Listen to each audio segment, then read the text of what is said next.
아프리카의 그 산양의 일종인 스프링벅이라는 그런 아마 짐승이거든요.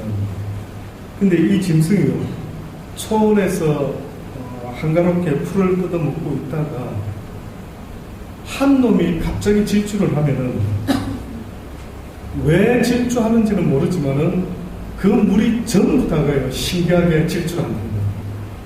근데 뭣도 모르고 한 마리가 질주하면 모든 무리가 갑자기 무슨 일인가 하고 같이 질주를 하는데 어느 정도로 생각 없이 질주를 하는가 봤더니 말이에요. 절벽이 나타나가지고 이 절벽을 이제 절벽 앞에서 멈춰야 되는데 멈추지도 못하고 계속해서 절벽에 떨어지면서까지 내달리는 이런 희한한 사냥이 있답니다. 그 사냥의 이름이 스프링벅이라는 이런 사냥이 있는데 이 짐승을 가지고 어떤 이가 이야기를 하는 것입니다. 오늘 우리 시대의 사람들의 모습이 바로 이러한 모습이 아닌가라고 그렇게 이야기를 하는 것입니다. 공감이 되는 부분입니다.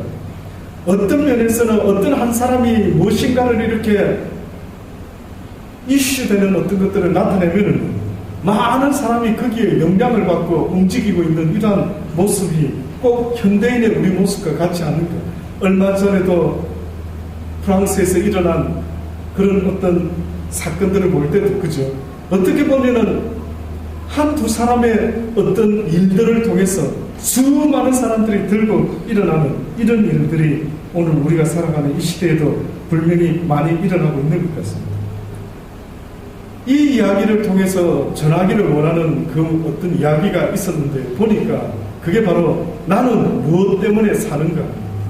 철학자만이 이런 질문을 던지는 게 아니고 어떻게 보면 저와 여러분들이요, 날마다 철학자는 아니더라도 늘 내 자신에게 물어봐야 될 질문이 있다면 뭔지 아십니까? 내가 왜 사는가? 오늘 하루도 눈을 떴을 때 내가 왜 사는가?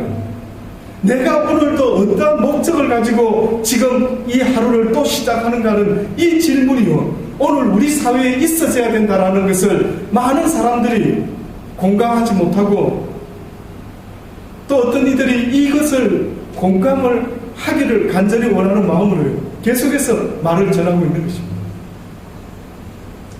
여러분은 아침에 일어날 때마다 과연 나는 무엇 때문에 사는가 하는 것을 혹시 한번 생각해 보신 적이 많이 있습니까?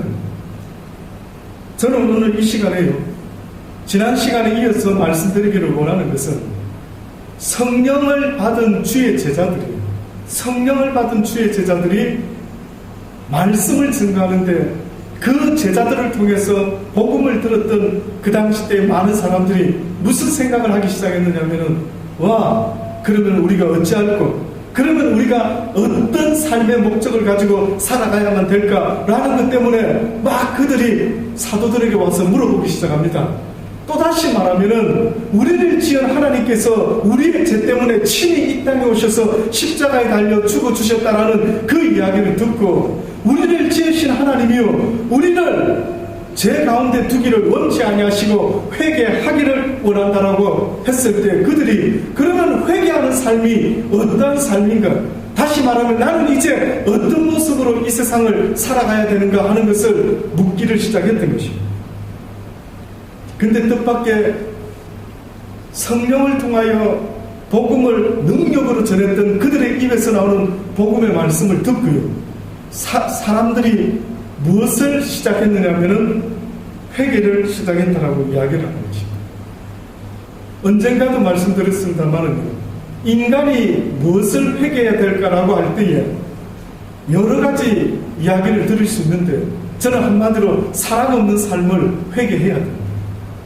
내 인생에서 사랑이 없이 살아왔던 모든 삶의 모습을 어떻게 보면 하나님께 회개해야 된다라고 말씀드리기를 원하는 것입니다.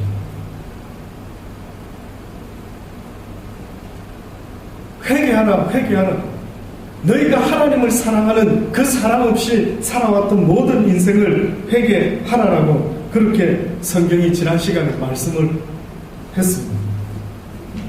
그래서 당시에 많은 사람들이 그 이야기를 듣고 내가 하나님 앞에서 사랑 없이 하나님을 사랑하지 못하고 살아왔던 모든 삶을 회개합니다라고 고백함으로 그들이 제사함을 받고 이제 성령을 선물로 받는다라고 하셨는데, 도대체 성령을 선물로 받은 자의 삶의 모습은 과연 어떤 모습인가라고 보았더니 오늘 드리기를 원하는 말씀이 바로 지난 시간에 드리지 못했던 이 부분의 말씀입니다.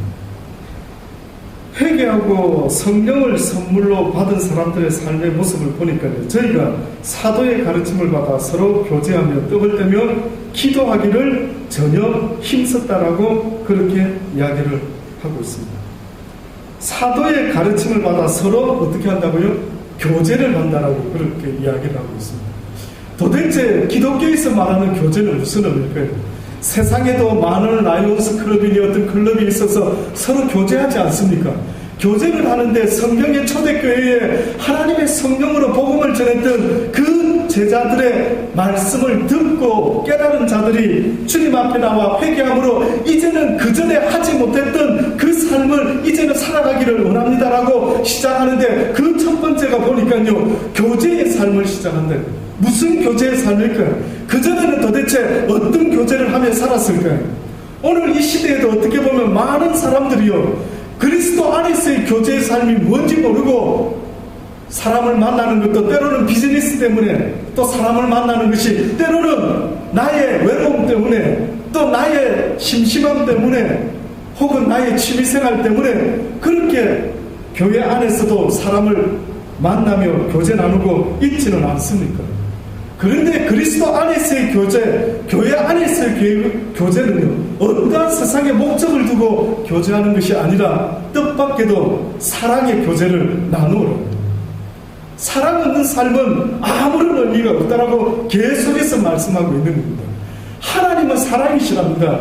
하나님은 우리를 지었을 때 서로 사랑하기 위해서 지었으면서도 우리에게 또다시 말씀하신 것이 새 계명을 너희에게 주노니 서로 사랑하라. 내가 너희를 사랑한 것 같이 너희도 서로 사랑하라. 너희가 서로 사랑하면 이로써 모든 사람이 너희가 내 제자인 줄 알게 될 것이다. 교제를 해라고 말씀하는데 무슨 교제를 하느냐면, 사랑 없는 교제는 이제 하지 마라. 형식적인 교제 하지 마라. 다른 목적을 두고 교회 안에서 사람과 교제하는 것, 그것은 헛되고 헛될 수 있다라고 말씀하고 있는 것입니다. 저는 저와 여러분이요, 그리스도의 사랑 안에서 서로 교제를 나눌 수 있게 되기를 간절히 바랍니다.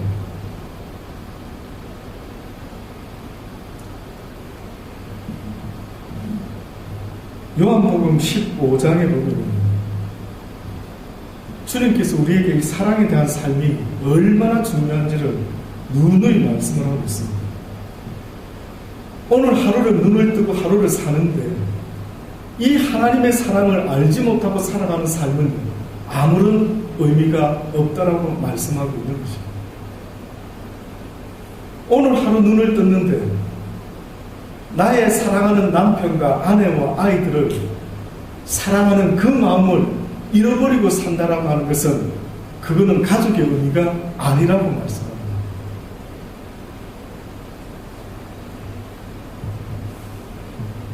요한복음 15장 12절에 보면 내 계명은 곧 내가 너희를 사랑한 것 같이 너희도 서로 사랑하라 하는 이것입니다. 사람이 친구를 위하여 자기 목숨을 버리면 이에 더 큰 사랑이 없나니 너희가 나의 명하는 대로 행하면 곧 나의 친구라.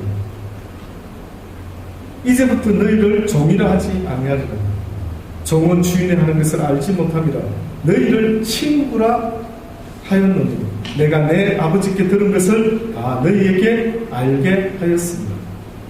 너희가 나를 택한 것이 아니라 내가 너희를 택하여 세웠나니 이는 너희로 가서 과실을 맺게 하고 또 너희 과실이 항상 있게 하여 내 이름으로 아버지께 무엇을 구하든지 다 받게 하려 함이라. 내 계명이라 라고 말씀하시면서 내가 너희를 사랑한 것 같이 너희도 어떻게 해요? 서로 사랑하라. 그러시면서 사람이 친구를 위하여 자기 목숨을 버리면 이렇게 말씀을 했죠. 그랬더니만 사람들이 친구를 위하여 목숨을 버리나? 그럼 내 친구가 누구이지? 이렇게 생각하는데 지금 여기 성경에서 말씀하시는 것은 누가 우리의 친구라고 말씀하고 있냐면 예수 그리스도께서 우리의 친구라고 그렇게 말씀하고 있어요. 내가 너희의 친구가 되기를 원한다.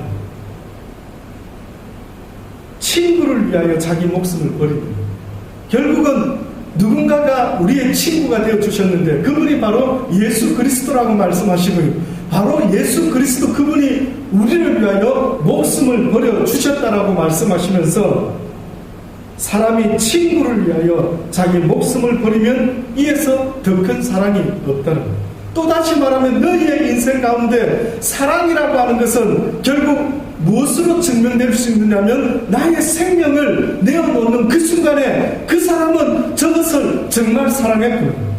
저 사람은 저것을 정말 저 일을 사랑했구나. 그 일을 위하여 목숨을 걸었다 한다면 그 사람을 위하여 내 목숨을 걸었다라고 한다면 그때 비로소 사람들은요 그가 그 일을 사랑했구나. 그가 그 사람을 사랑했구나라고 증거를 볼 수가 있게 된다. 사람이 친구를 위하여 자기 목숨을 버리면 이에 더 큰 사랑이 없다라고 합니다. 너희가 나의 명하는 대로 행하면 곧 뭐라고요? 나의 친구라. 내가 너희들에게 명했던 이 사랑의 계명을 지켜 행하는 자가 되고 다시 말하면 이 세상에서 살아가면서 행하는 모든 것의 목적은 무엇이 되어야 된다라고 말하고 있냐면 그건 사랑이 되어야 된답니다. 내가 오늘도 눈을 뜬 이유도 내가 오늘도 밥을 먹는 이유도 내가 오늘도 누군가를 만나는 그 이유도요 사랑을 나타내기 위함이라는 것입니다. 수많은 주변의 사람들을 보세요. 외로워하고 쓸쓸해하고 가슴속 깊이 상처와 아픔과 외로움을 가지고 누군가에게 위로받을 데가 없어. 이 답답함과 이 쓸쓸함을 어떻게 풀어낼 수가 없어가 어떻게 보면 오늘도 우리 주변에 수많은 이웃이요 찾고 있는 사람이 있다면은 누가 나의 외로움을 누가 나의 이 괴로움을 누가 나의 이 쓸쓸함을 치유해 줄 수 있을까요? 우리 주님만이 치유해 주시는데 오늘 이 자리에 있는 저와 여러분에게 주께서 말씀하시는 것은 너희가 내 사랑을 가지고 그들을 치유해 주라는 것입니다. 오늘도 내 사랑을 가지고 그들과 커피 한잔 해주면서 그들의 깊은 곳에 있는 아픔과 쓸쓸함과 외로움을 그리스도의 사랑으로 치유해 주라는 것입니다. 목사라는 직책을 잘해보려고 열심히 설교를 잘해보려고 말씀을 열심히 깨달아서 복음을 열심히 전해주려고 애를 쓰고 못하고 하더라도 결국 성경의 말씀의 결론이 네가 천사의 말을 하고 네가 어떤 은근을 멋진 말을 하고 능력과 기적을 해가더라도 무엇이 없으면 아무것도 아니라 사랑이 없으면 아무것도 아니라 그러면은 우리가 남편을 대할 때, 아내를 대할 때, 자식을 대할 때, 목사를 대할 때, 성도를 대할 때, 누구를 대할 때 만약에 내 가슴 속에 사랑이라고 하는 것이 없이 누군가를 대하고 없이 무슨 일을 하고 없이 어떤 일을 할 때 그 의미는 성경이 말하기는 아무것도 없다. 아무런 가치가 없다. 대단하지 않습니다.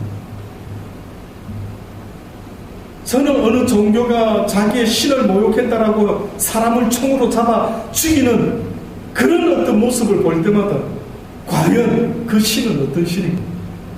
도대체 그 신은 어떤 신이길래 나를 모욕하는 자는 용서하지 않는다라고 하는 이 신은 과연 내 생명을 걸 만한 가치가 있을까? 거기에 비해서 저는 예수 그리스도의 모습은 너무나 이해하기가 어려운 것입니다. 아마 그 당시 때 사람들이요 그 예수 그리스도께서 우리에게 보여주려고 하신 게 있었는데 그게 뭔지를 아마 이해를 한 사람이 몇 명이나 있었을 거예요. 어느 날 예수님이 오셔가지고 가난하고 힘들고 병든 자들을 위해서 애를 쓰시며 치유하시며 천국의 복음, 생명의 복음, 사랑의 복음 이 복음을 계속해서 전해주시면서 심지어 마지막에 사랑의 확증을 하시는데 어떻게까지 하십니까? 그 사랑을 전해줬건만은 그들이 알지 못하고 오히려 그 귀하신 하나님의 독생자를 십자가에 달려 죽게 하는 그 일을 겪으시면서까지 뭐라고 말씀합니까? 아버지여, 저들의 죄를 저들에게 돌리지 마시고요, 용서하여 주옵소서. 아마 그 시대의 사람들은요, 사랑이 뭔지를 전혀 모르고 살아갑니다. 사랑이 없는 신을 섬기는 자들의 모습이 지금 이 시대에도 일어나는 그 일 아니겠습니까? 저는 그래서 그 예수님, 그 하나님이 너무 좋으면서 사랑의 힘이 너무 위대하다라는 것을 분명히 깨닫습니다. 아무나 할 수 있는 게 아니고요.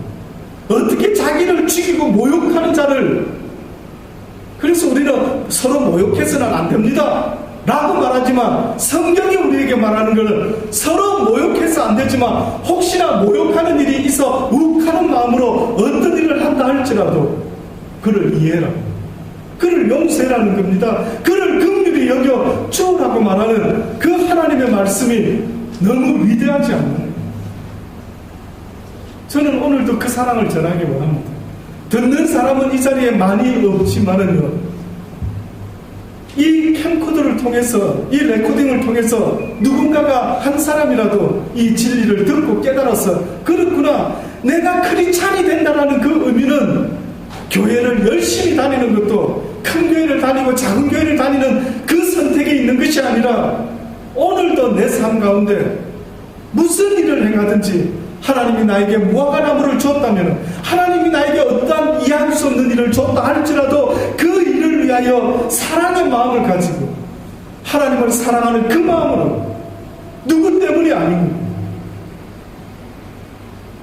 나 때문도 아니요, 내 아내 때문도 아니고, 내 아이들 때문이 아니라 이 시드니 달란트 교회에 다시 하나님의 복음을 증가하려고 하는 이 이유가 있다면, 굳이 이렇게 해야 될 이유가 있다면, 내가 사랑하는 그분이 이걸 원한다면 그렇게 해드리고 싶다.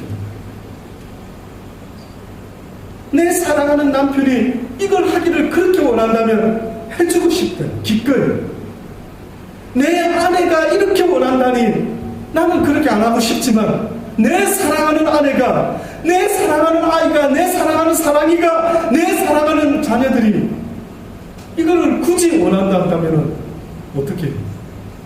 그 사랑의 마음만 없었으면 매몰차게 끊어버릴 수 있는데, 사랑했기 때문에, 사랑하기 때문에 그 이야기를 들어주는 거예요. 저는 하나님을 섬긴다 하면서, 하나님을 섬긴다라는 것은 곧 하나님을 사랑하는 것이에요. 하나님을 사랑한다라는 것은 결국 사랑의 포로가 되어 그분을 섬기는 모습이라는 사실을 깨닫기 전까지는, 저는 하나님을 섬긴다 할 때 그거의 의미가 그냥 열심히 복음 전하고, 열심히 교회라고, 열심히 전도하고, 열심히 신방하면은, 그래서 열심히 사람을 모아서 복음을 전하면 그게 다인 줄 알았어요. 근데 어느 날 예수님께서 자신을 부인하고 돌아섰던 그 베드로를 찾아오셨어요. 그 수제자 베드로에게 뭐라고 이야기합니까? 베드로야, 네가 나를 사랑하느냐? 베드로야, 네가 나를 사랑하느냐?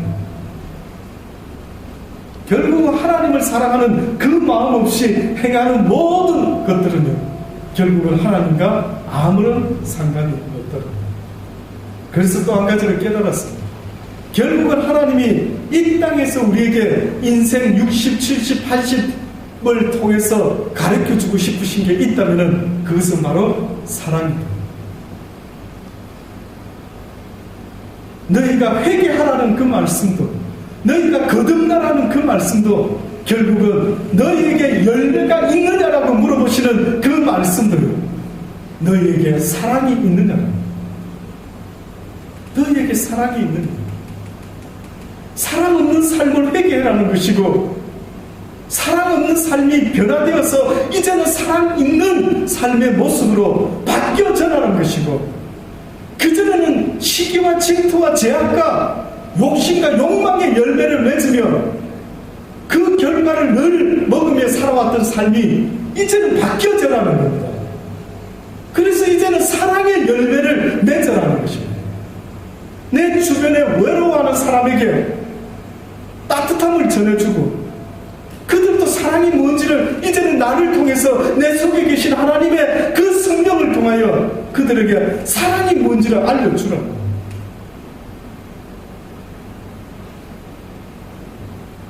사랑 없이 살아가는 건 외로움입니다.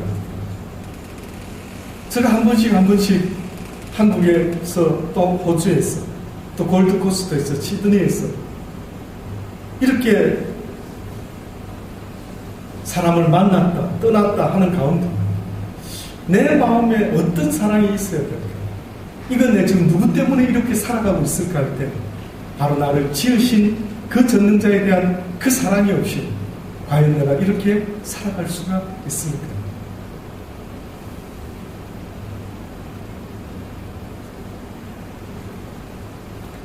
로마서 8장의 말씀에 보면 우리가 알거니와 하나님을 사랑하는 자 곧 그 뜻대로 부르심을 입은 자들에게는 모든 것이 협력하여 선을 이루느니라 라는 말씀이 있습니다. 이 말씀에 보니까 우리가 알거니와 하나님을 사랑하는 자, 그쵸? 하나님을 사랑하는 자 곧 그 뜻대로 부르심을 입은 자, 다시 말하면 그 뜻대로 택함을 받은 자. 이스라엘 백성들은 자기들이 선택받은 민족이라고 택함받은 민족이라고 말하죠.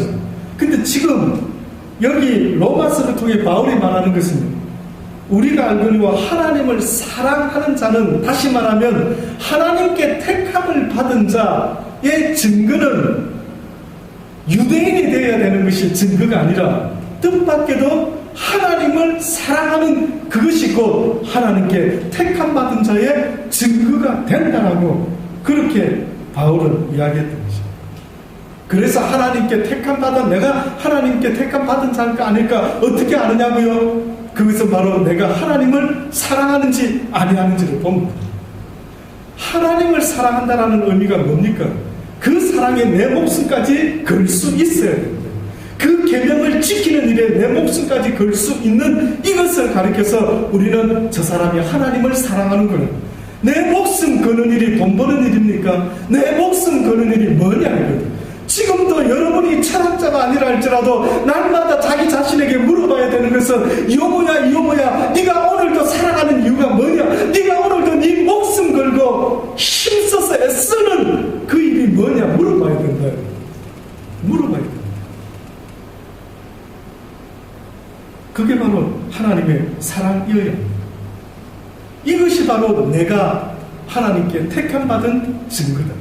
근데 나는 그 하나님이 왠지 그 하나님을 사랑하는 것보다 내 자식을, 내 아내를, 돈을, 물질을, 세상을, 권세를, 명예를 더 사랑하고 있는 것 같다라는 것이 느껴진다면 뜻밖에도 나는 택함을 받은 자가 아니다.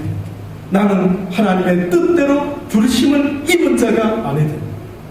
결국은 그 부르심을 입고 하나님을 사랑하는 자에게 있어서 이 땅에서 있어지는 모든 일들은 다 협력해서 무엇을 이루어낸다고요?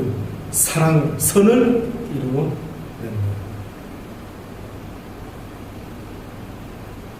결국은 이것은 하나님의 약속입니다.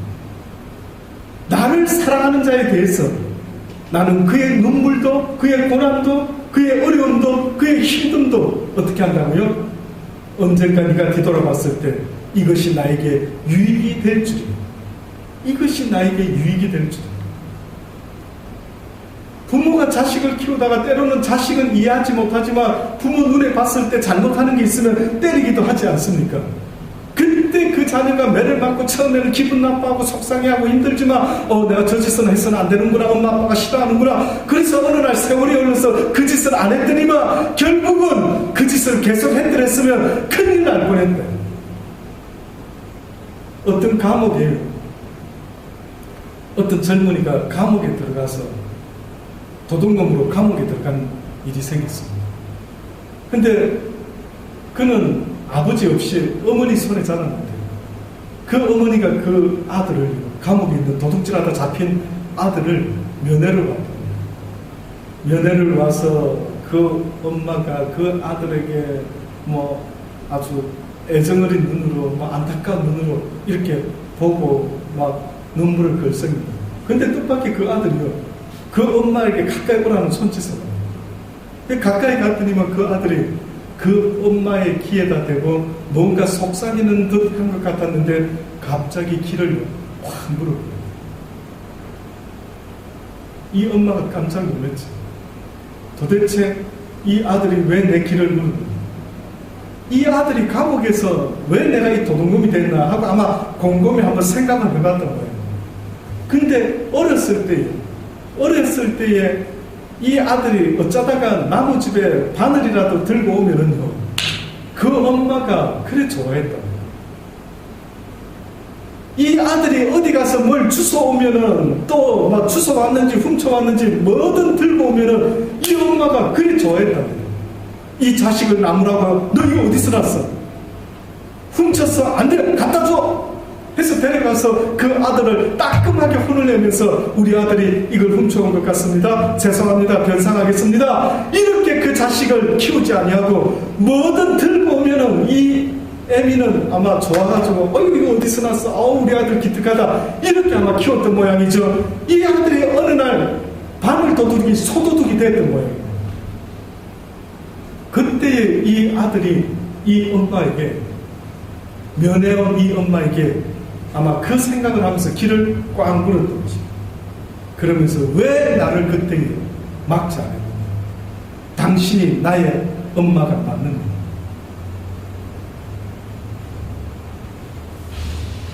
결국은 이해할 수 없지만은 지나고 보면은 왜 그때 내 엄마 아빠가 나를 혼을 내고 그 조그만한 일 때문에 나한테 그렇게 야단을 치셨는가?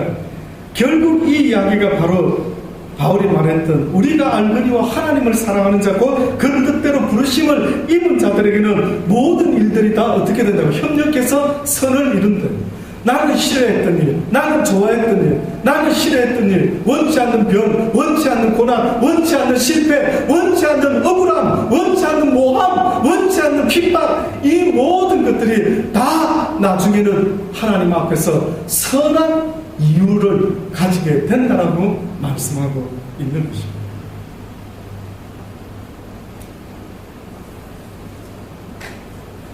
성경은 마태복음 6장을 통해서도 다시 한 번 더 우리에게 분명히 말씀합니다. 한 사람이 두 주인을 섬기지 못할 것이니 곧 이를 미워하며 저를 사랑하거나 혹 이를 미워하며 저를 사랑하거나 혹 이를 중히 여기며 저를 경히 여기며 그러시면서 하신 말씀이 너희가 하나님과 재물을 겸하여 섬기지를 못하느니라. 결국 무슨 이야기입니까? 하나님이 너희의 주인이 되든 재물이 너희의 주인이 되든 너희가 두 주인을 섬기지 못할 것이다.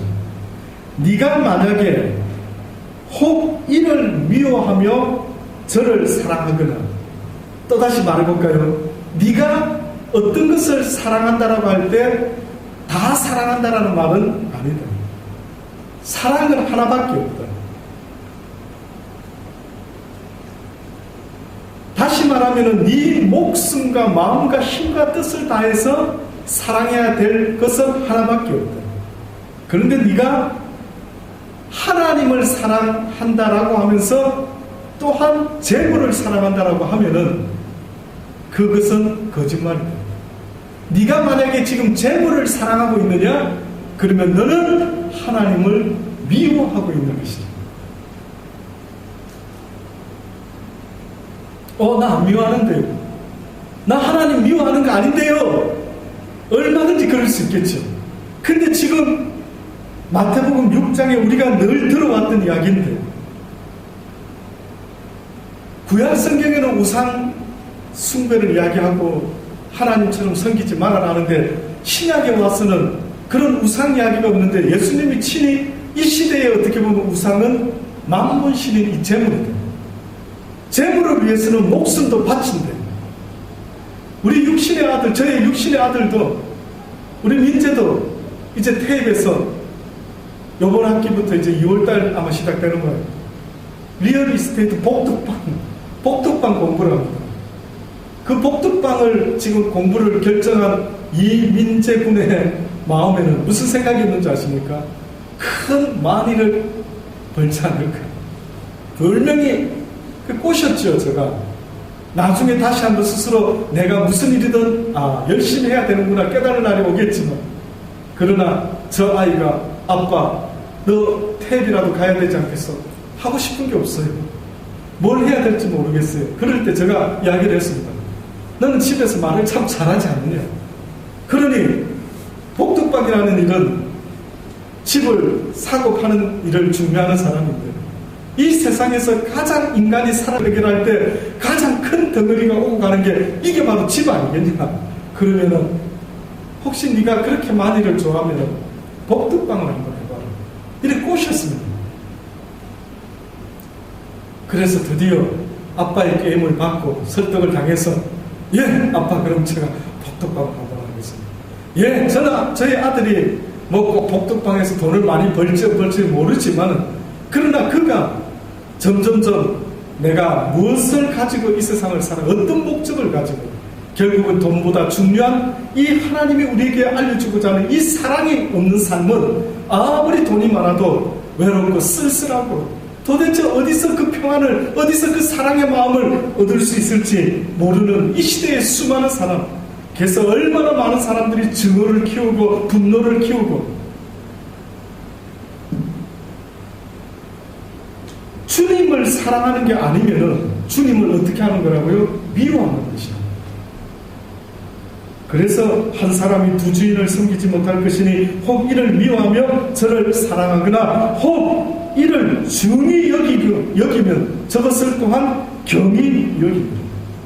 내가 돈을 중히 여긴다는 것은 곧 하나님을 경히 여기는 것이요. 내가 하나님을 중히 여긴다는 것은 다른 어떤 것들을 다 바울과 같이 배설물로 여길 정도로 경히 여깁니다. 너희가 하나님과 재물을 어떻게 해요? 겸하여 섬기지 못한다. 그래서 우리가 부부가 연애해서 사랑해서 결혼해서 살아갈 때마다 딴 여자에게 눈을 돌리고 딴 남자에게 눈을 돌리면 안 된다라는 거예요. 그 사랑은 나에게만 있어야 된다. 네 마음과 목숨과 힘과 온 것을 다 바치는 사랑은 나눌 수 있는 게 아니라고 말하고 있지 않습니까? 여러분은 내 남편이 목사님 내 남편은 사랑이 풍성해서 옆집 아줌마도 사랑하고 뒷집 아줌마도 아저씨도 사랑하고 그러면 여러분 생각에 그게 정상으로 보입니다. 내 이웃은 내 몸 정도로만 사랑하면 됩니다. 그러나 하나님을 사랑하는 일은 내 마음과 목숨과 힘을 다합니다. 근데 오늘 이 시대는 그 하나님을 그렇게 사랑하지 못하고 재물에 목숨을 걸고 있는 것입니다. 이게 현실입니다. 인정하고 싶지 않지만 이게 현실입니다. 그래서 자다가도 새벽에 누가 와서 배를 눌리면서 박 집사님 1시간만 농장에 가서 일하고 오면은 돈 200불을 준답니다. 일어나냐 안 해준다. 박 집사님 교회 가십시다. 새벽에 기도해야 되겠습니다. 과연 일어날 수 있느냐?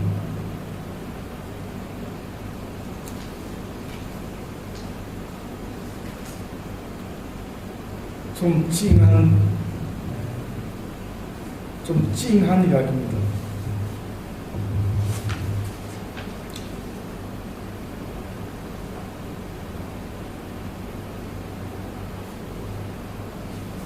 스페인의 13세기쯤에 스페인의 귀족이면서 명문대학의 교수였던 사람이 있었던 모양입니다. 라본데덜이라는 그런 이름을 가진 어떤 사람이 있었던 겁니다. 근데 이 사람이 그렇게 잘 나가다가요, 자기의 그 유망한 장래를, 미래를 포기하고 어느 순간부터 모슬렘 교도들을 복음화하기 위해서 모슬렘 나라를 찾아갔던 겁니다. 복음을 전하다 보니 그 13세기 그때 아마 몇 번을 추방당했던 모양입니다. 그러다 결국은 또 들어가고 또 들어가다 보니까 감옥에 갇히기까지 하면서 한 1년 반을 감옥에 있었던 겁니다. 그리고 또 애를 쓰고 복음을 전해보려고 노력하다가 결국은 이제 노인이 되어가지고 아마 감옥에서 끌려 나왔는지 그가 이제 사람들에게, 모슬렘 사람들에게 돌에 맞아 이제 죽게 되는 상황이 벌어졌습니다. 그때 그 사람이요, 그 모슬렘들의 돌에 맞아 죽으면서 했던 그 한마디 말이 저는 왜 그렇게 찡한지 모르겠습니다. 그가 죽기 전에 한 말이 이런 말입니다. 사랑하지 않는 사람은 살아있지 않는 것이다. 그리스도로 인하여 사는 사람은 결코 죽지 않는다. 딱 이 두 마디를 생각했습니다. 사랑하지 않는 사람은 살아있지 않는 것이고, 그리스도로 인하여 사는 사람은 결코 죽지 않는다. 초대교회 성도들이 사도들의 가르침을 받고 그러고 나서 그들이 어떤 일을 하기 시작합니까?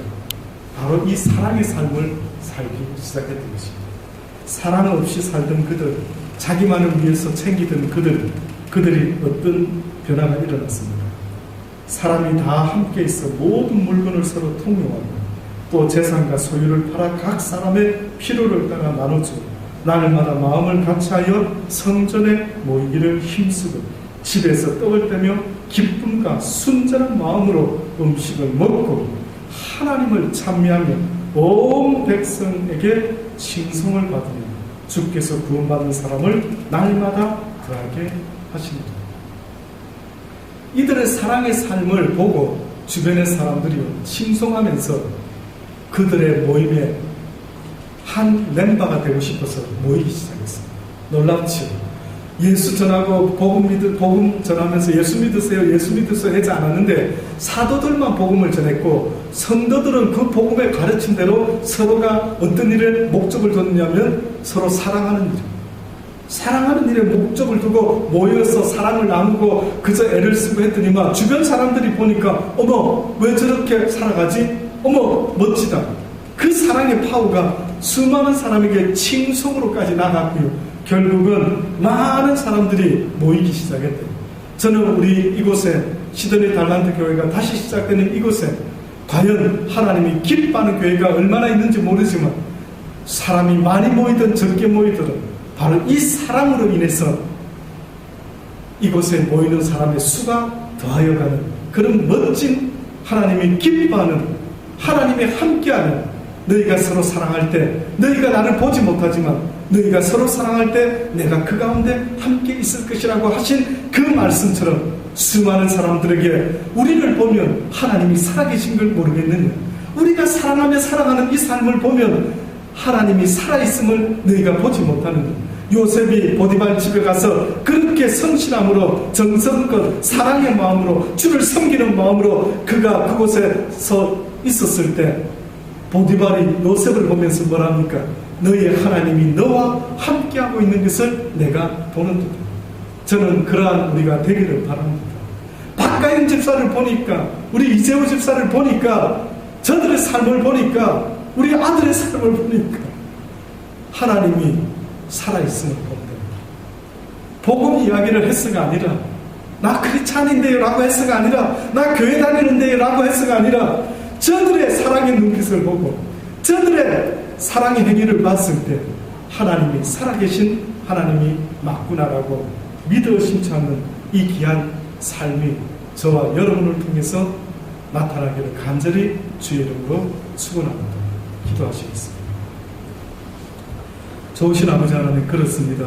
이 땅에 교회 다니는 사람들은 많이 있지만 하나님을 진정 사랑하는 사람들이 얼마나 있는지 주님은 아시겠죠. 우리가 바로 그런 사람 되기를 원합니다. 이 땅을 살릴 수 있는 그 사람, 이 땅을 회복시킬 수 있는 그 사람, 하나님의 마음에 합한 그 한 사람이 바로 우리가 될 수 있도록 은혜 베풀어 주옵소서. 예수님의 이름으로 감사하며 기도드리옵나이다.